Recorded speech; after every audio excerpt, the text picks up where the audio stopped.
Hey, what's going on? This is Jordan here at Youth Brigade Snow and Skate. This video here, we're just going to go over setting up your board. So I got my components here, all my old stuff, but I'm thrilled to make this video because it means I get a new board, so I get to grip it up and everything, so I'm pumped. So I've chosen, I like to skate 8-inch boards, that's what I ride, so I've chosen the DGK Wade Disarmo Authentics Wayne Gretzky, so Wayne, if you're watching, give us a like. So let's charge into this one. So you usually get a free sticker too if you gotta come get a board, so hop in Youth Brigade. So first thing we gotta do, we got our board, is we gotta grip it up. So a few different ways to do this. I've definitely got my style that I've been using for the last 20 years and it works great for me. No air bubbles, no creases, works every time. I'm old and boring, so I just like normal black, but to give me an idea, I always cut a little design over the bottom, so I always know where my nose and my tail is. Otherwise, certainly if you wanna get something funky like Grizzly or Shake Giant, anything like that, we got it.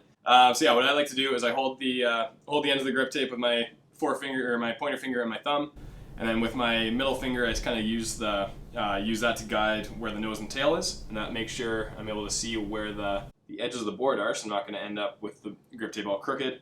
And just kind of lay it down like that. Then once that's done, I'm just going to take my hands and just kind of press in the middle and just flatten it out, make sure it's all on there. And the next part, I just talked about air bubbles. So now with that, now I'm going to take the back of the grip tape, put it on the front, and just kind of use the hammer fist and just smooth it all out. Obviously, I don't want to do that around the grip tape and shred my hand, so that's why I use the back there, so you'll see that. Once that's done, the grip tape is laid down. You can take a screwdriver or any tool. Now I take the X-Acto knife. Might want mom and dad to help you out if you're a little bit younger for this. And this is where we're just going to trace the outline of the board. And just, yeah, so you'll see me just kind of carving it all around. Then you'll see kind of the outline of where the board is, and that's when we take our X-Acto knife, and then we're just going to trace or cut it all the way out. So now we're making this cut. We want to make sure of, sometimes you can kind of cut in a little bit just to kind of get started. I always pop through the middle. Now we want to make sure that our wrist stays locked, and we just kind of pull your arm towards it, but you're not like coming in with your wrist and kind of just doing little choppy ones. Otherwise, you're going to end up hacking your board. So nice and smooth all the way through. Just like a knife through butter. Keep that nice angle. Get around to the corner. We're just going to pull it around here.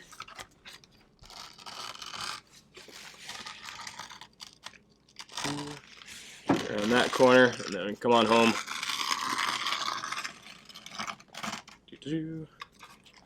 Around one more time. And then if you do this perfectly,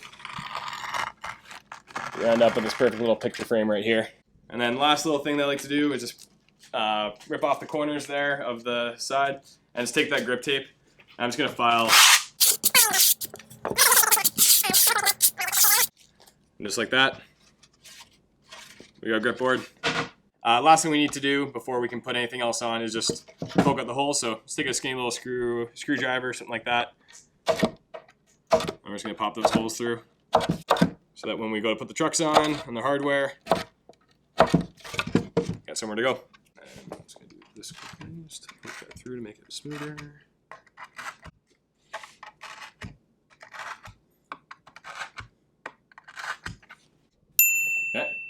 Okay, so now the board's all gripped up, we got to throw the trucks on. Just going to pop those in. So I like my little Silverados. They have 2 silver ones and the rest are black. So I always put the 2 silver ones in the front. It tells me where my nose and my tail is.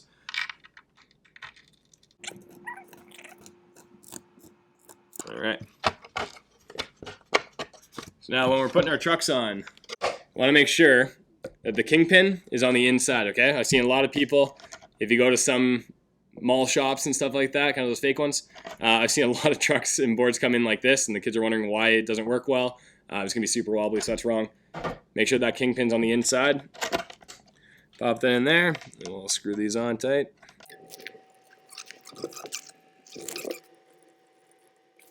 Just kind of finger the nuts onto the hardware. If you got a tool at home, you can just kind of use your tool, just put that in there, and then use the other end just to kind of tighten it up.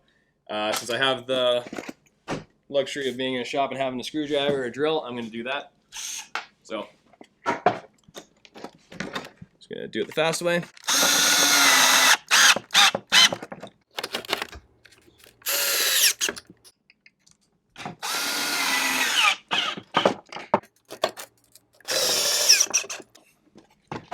Get the other one quickly here.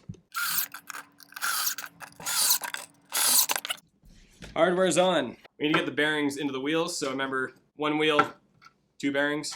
In the store, we do have a fancy little bearing press that makes it really easy for us to do it. You probably don't have it at home, so I'll show you how the best way to get it on.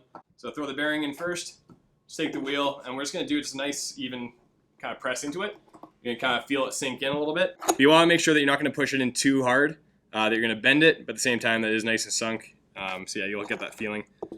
Do it on the other side, boom, just like that. And then when we're putting that wheel on, what we want to make sure of is there's a washer on either side. That's just going to, again, protect the bearing a little bit more. So I already have a washer in there. Throw the wheel on, throw the other washer in. And then as we're tightening this up, we just want to make sure that there is going to be a little bit of give there. If you tighten this up all the way and you can't move it, I'll show you here, if you go too far and it doesn't move, that's going to cut the bearing off, so it's not going to go. So I've gone too far there, you're also going to bend the bearing if you do that. So go a little bit more. See, there's a little bit of wiggle there, and that's going to allow that wheel to spin.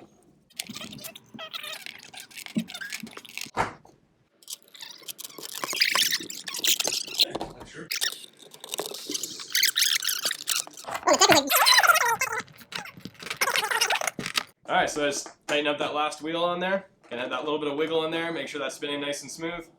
And just like that, we got a deck, we're ready to go. So I'm pumped, and that's pretty much all it is to setting it up. So if you have any questions, that's what we're here for. We love putting these together. So the last thing it needs is a sick little Youth Brigade sticker on there. I like to throw mine kind of on the back, just by the back wheel there. Yeah, if you want to set up yourself, we highly encourage you to. If you don't want it, you're not too sure, this is our favorite part of the day, is setting them up. So come on in, ask questions, and we'll make sure you get you on the right track. Again, this is Jordan from Youth Brigade Snow and Skate, and that was putting your board together. Go Shred.